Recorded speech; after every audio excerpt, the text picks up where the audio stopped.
ফেনীর সীমান্তের খবর জানাতে আমাদের সাথে যুক্ত হচ্ছেন সহকর্মী জহিরুল হক মিলু। মিলু, বর্তমানে সীমান্তের অবস্থা কেমন দেখছেন এবং যিনি আহত হয়েছেন তার অবস্থা কি? পাশাপাশি জানাবেন নিহতের পরিবার কি বলছে। যে গতকালকে বিএসএফ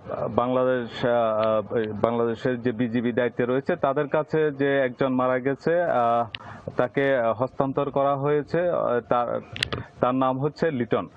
অর্থাৎ গতকালকে বিলোনিয়া সীমান্তের যে চেকপোস্ট রয়েছে সেখানে লিটনকে বিএসএফ বিজিবির কাছে হস্তান্তর করেছে এবং আজকে তার মরদেহ আপনি দেখছেন যে ফেনী সদর হাসপাতালের মর্গে আছে। আমরা ফেনী পরশুরাম মডেল থানার ওসি আমাদেরকে জানিয়েছেন যে আজকে তাদের ময়নাতদন্ত শেষে পরিবারের কাছে হস্তান্তর করা হবে। আপনি জানেন যে এর আগে বিএসএফ এর গুলিতে যে তিনজন আহত হয়েছিল এর মধ্যে দুজন মারা গেছে। লিটনকে আহত অবস্থায় গুলিবিদ্ধ অবস্থায় বিএসএফ ধরে নিয়ে যায় এবং বিলোনিয়া হাসপাতালে তার মৃত্যু হয়।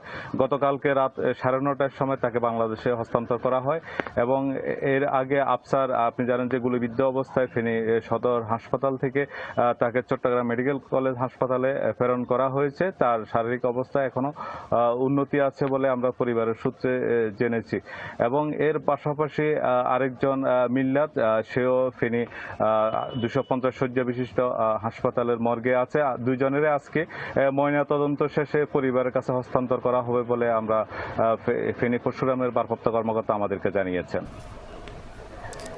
পারানা, এই ছিল এখানকার সর্বশেষ।